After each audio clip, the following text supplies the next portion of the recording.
Lok Sabha election के चौथे चरण में 10 राज्यों और केंद्र शासित प्रदेशों में कुल 96 सीटों पर इलेक्शन हुआ। उनमें उत्तर प्रदेश, बिहार, झारखंड, उड़ीसा, जम्मू कश्मीर, पश्चिम बंगाल, तेलंगाना, आंध्र प्रदेश, महाराष्ट्र और मध्य प्रदेश शामिल हैं। इस चरण में कई दिग्गजों की किस्मत दांव पर लगी हुई है, जैसे कि अखिलेश यादव, असदुद्दीन ओवैसी, महुआ मोइत्रा, अधीर रंजन चौधरी, शत्रुघ्न सिन्हा, अर्जुन मुंडा, गिरिराज सिंह, अजय मिश्रा टेनी, नित्यानंद राय, साक्षी महाराज और वाई एस शर्मिला शामिल हैं। इस चौथे चरण में आंध्र प्रदेश की सभी 25 सीटों पर चुनाव हुए। तेलंगाना के 17, उत्तर प्रदेश की 13, महाराष्ट्र की 11, पश्चिम बंगाल की 8, मध्य प्रदेश की 8, बिहार और झारखंड की 5-5 सीटों पर चुनाव हुए। इसके अलावा उड़ीसा की 4 सीटों पर, जबकि जम्मू कश्मीर की 1 सीट पर इलेक्शन हुआ। उत्तर प्रदेश की जिन 13 सीटों पर चुनाव हुआ, उनमें सीतापुर, लखीमपुर खीरी, हरदोई, धौरहरा, मिश्रिख, उन्नाव, कानपुर, अकबरपुर, बहराइच, इटावा, कन्नौज, फर्रुखाबाद और शाहजहांपुर की सीट शामिल है। लखीमपुर खीरी से अजय मिश्रा टेनी मैदान में हैं। आपको बता दें कि 2021 में यहीं पर तिकोनिया में वो घटना पेश आई थी, जहां पर अजय मिश्रा टेनी के बेटे आशीष मिश्रा पर आरोप लगा था कि उन्होंने किसानों पर गाड़ी चढ़ा दी थी। अजय मिश्रा टेनी के खिलाफ समाजवादी पार्टी के उम्मीदवार उत्कर्ष वर्मा मैदान में हैं। आपको बता दें कि इस इलाके को मिनी पंजाब कहा जाता है, क्योंकि यहाँ पर पंजाब के बाद सबसे ज़्यादा सिख समुदाय के लोग हैं और वो खेती बाड़ी करते हैं। यही वजह है कि ऐसा माना जा रहा है कि इस बार अजय मिश्रा टेनी के लिए राह आसान नहीं होगी और समाजवादी पार्टी के कैंडिडेट की यहाँ पर जीत हो सकती है। वहीं कन्नौज की बात करें तो कन्नौज में अखिलेश यादव के साख दांव पर लगी हुई है, क्योंकि इससे पहले इस सीट से डिंपल यादव उपचुनाव हार चुकी हैं। आपको बता दें कि अखिलेश यादव इससे पहले 2019 में आजमगढ़ और कन्नौज 2 लोकसभा सीट से चुनाव लड़े थे, लेकिन कन्नौज की सीट उन्हें खाली करनी पड़ी थी और इस तरह वहां पर उपचुनाव हुआ और डिंपल यादव इस उपचुनाव में हार गई थी। अखिलेश यादव के खिलाफ बीजेपी इस बार कन्नौज से सुब्रत पाठक को चुनावी मैदान में उतारा है और ऐसा माना जा रहा है कि अखिलेश यादव के लिए शायद कि कन्नौज की सीट बचा पाना मुश्किल हो जाएगा, क्योंकि बीजेपी बहुत ही दमखम के साथ अखिलेश यादव को हराने में लगी है। क्योंकि अगर अखिलेश यादव को हराने में कामयाब रही तो एक मैसेज जाएगा कि अगर मुखिया ही हार सकता है तो फिर दूसरों का क्या। वहीं हैदराबाद सीट से बात करें तो इस बार 5वीं बार असदुद्दीन ओवैसी वहां से चुनाव लड़ रहे हैं, जबकि उनके खिलाफ बीजेपी ने एक महिला कैंडिडेट को टिकट दिया है। बीजेपी उम्मीदवार माधवी लता इस बार ओवैसी को ललकार रही हैं और कहती हैं कि हम ओवैसी को 1 लाख वोटों से हराएंगे। लेकिन दिलचस्प बात यह है कि जब जब बीजेपी ने हैदराबाद की सीट पर जोर लगाया है, तब तब ओवैसी का वोट बैंक बढ़ा है। पिछली बार 2019 में ओवैसी ने बीजेपी उम्मीदवार को लगभग 3.25 लाख वोटों से हराया था और खास बात यह है कि 1984 ही से हैदराबाद की सीट ओवैसी परिवार के पास है।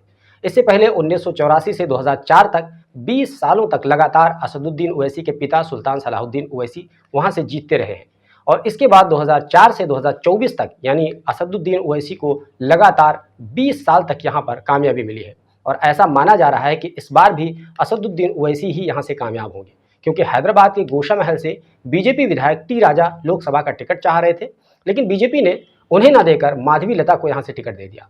उसके बाद से टी राजा ने बीजेपी को जीत दिलाने के लिए बहुत ज़्यादा सरगर्मियां नहीं दिखाई हैं। इस तरह माधवी लता अकेली पड़ गई हैं और कुछ गिने चुने मुसलमानों को छोड़ दें तो माधवी लता को मुस्लिम वोट नहीं मिलने वाला है और हैदराबाद एक ऐसी सीट है कि अगर वहां मुस्लिम वोट में बिखराव नहीं हुआ तो ओवैसी को वहां से कोई नहीं हरा सकता है।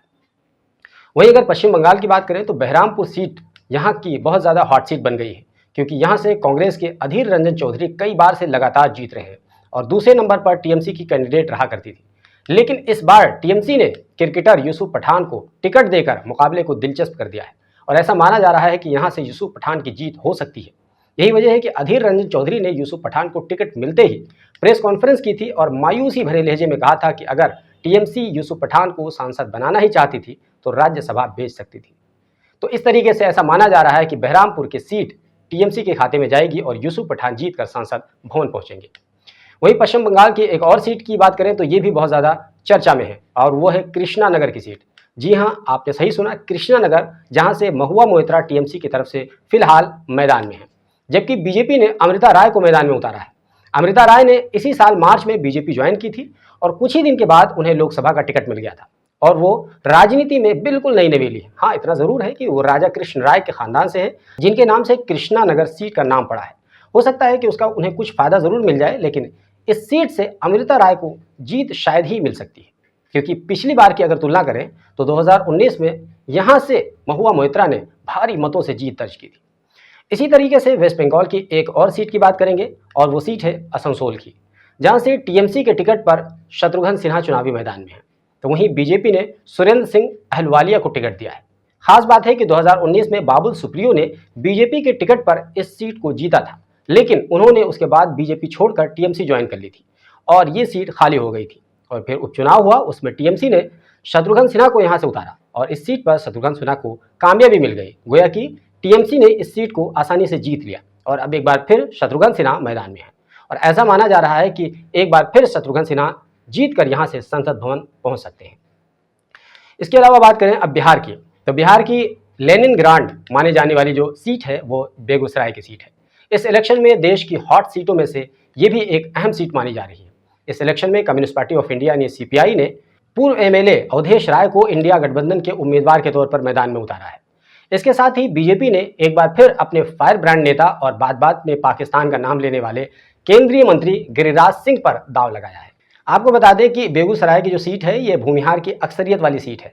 गिरिराज सिंह का संबंध भी भूमिहार जाति से है, जबकि अवधेश राय यादव जाति से आते हैं। वहीं इससे पहले 2019 में कन्हैया कुमार सीपीआई के उम्मीदवार थे और वो भी भूमिहार जाति से थे।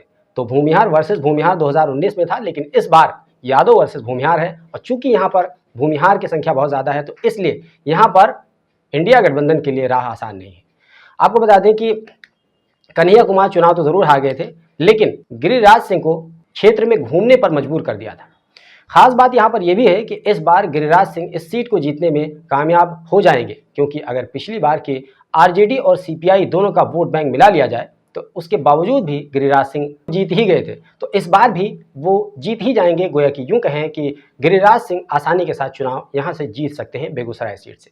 अब इसके अलावा बात करते हैं अर्जुन मुंडा की। उनके लिए झारखंड के खूंटी सीट से चुनाव जीतना आसान नहीं है, क्योंकि इस बार उनके खिलाफ कांग्रेस के साझा उम्मीदवार कालीचरण मुंडा मैदान में है। और खास बात यह है कि पिछली बार अर्जुन मुंडा लगभग 1500 वोटों से केवल जीते थे। सोचिए कि लोकसभा का चुनाव 1400 कुछ वोटों से वो जीते थे। अब इस बार देखिए कि अर्जुन मुंडा जीतने में कामयाब हो पाते हैं या नहीं। वैसे तो बहुत कम चांस है कि अर्जुन मुंडा इस बार जीतने में कामयाब हो पाएंगे। आपको बता दें कि अर्जुन मुंडा ये वो नेता हैं जिन्होंने जेएमएम से अपनी पारी की शुरुआत की थी और फिलहाल वो केंद्र में मंत्री हैं। अगली सीट की बात करते हैं। इसी तरह नित्यानंद राय बिहार की उजियारपुर से मैदान में हैं और उन्नाव से साक्षी महाराज चुनाव लड़ रहे हैं। यानी ये तमाम दिग्गज चुनावी मैदान में हैं और इन सभी दिग्गजों की किस्मत ईवीएम मशीन में चौथे चरण के हवाले से बंद हो गई है। आपकी जानकारी के लिए बता दें कि इससे पहले 2019 के लोकसभा इलेक्शन के दौरान जो भी इन 96 सीटों की बात है, उनमें से 49 सीटों पर एनडीए ने जीत दर्ज की थी, जबकि केवल 11 सीटें उन सब के पाले में आई थीं जो इस बार इंडिया गठबंधन का हिस्सा हैं और 35 सीटें उन पार्टियों को मिली थीं जो किसी भी गठबंधन का हिस्सा नहीं थी। इस चौथे चरण में उत्तर प्रदेश की तमाम 13 सीटों में से कन्नौज की सीट छोड़ दें तो सभी सीटों पर एनडीए ने कामयाबी हासिल की थी। और इसी तरीके से महाराष्ट्र में 11 में से 8, मध्य प्रदेश में सभी 8 सीटें, बिहार में 5 सीटें, तेलंगाना में 17 में से 4 सीटें, झारखंड में 4 में से 1 सीट, वेस्ट बंगाल में 8 में से 3 सीट, आंध्र प्रदेश में 25 में से 3 सीट और उड़ीसा में 4 में से 1 सीट बीजेपी और उसके सहयोगी पार्टियों ने जीता था। इस चरण में बीजेपी और उसके सहयोगियों को आंध्र प्रदेश और तेलंगाना में बढ़त हासिल होने की उम्मीद है। इस बार बीजेपी ने आंध्र प्रदेश में तेलुगु देशम पार्टी यानी टीडीपी और एक्टर पवन कल्याण की जनसेना के साथ गठबंधन किया है। बीजेपी ने 2019 का इलेक्शन अकेले लड़ा था, लेकिन उसे कोई कामयाबी नहीं मिली थी, जबकि टीडीपी ने 3 सीटों पर कामयाबी हासिल कर ली थी। साथ ही तेलंगाना की बात करें तो भारत राष्ट्रीय समिति के कमजोर होने का फायदा बीजेपी को इस बार मिल सकता है, लेकिन कांग्रेस ने भी तेलंगाना में जबरदस्त वापसी की है। ऐसे में असल मुकाबला कांग्रेस और बीजेपी के बीच ही हो सकता है। तेलंगाना में मुकाबला कांग्रेस सरकार की गारंटी और मोदी की गारंटी के बीच है।